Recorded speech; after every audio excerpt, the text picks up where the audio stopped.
we both are very big on people finding ways to tell their own stories, and I think comics is just a great medium for that.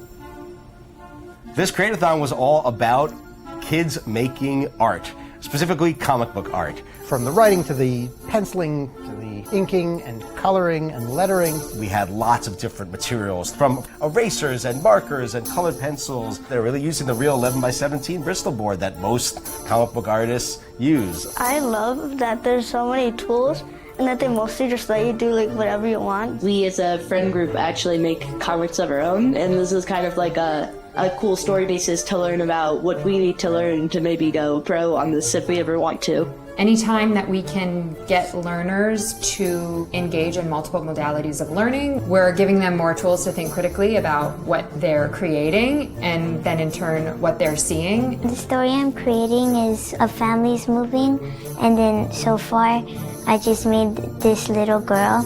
She's throwing a tantrum because she doesn't want to move. When I create art, first of all, I get curious and sometimes I get inspired by other artists. A lot of the folks who were there were familiar with writing fiction, but comics are a little bit unusual in that you write in the present tense, and you have to be very mindful not to have characters do more than one thing in a panel, because within a panel there's just no passage of time.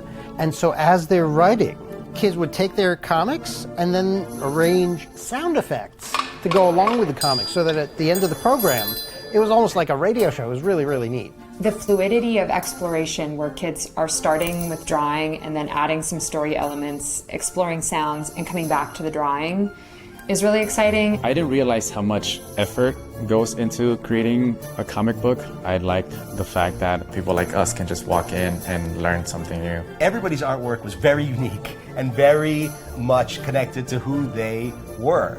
It's important to us to encourage them to try to tap into some piece of who they are and to bring that into the stories that they tell.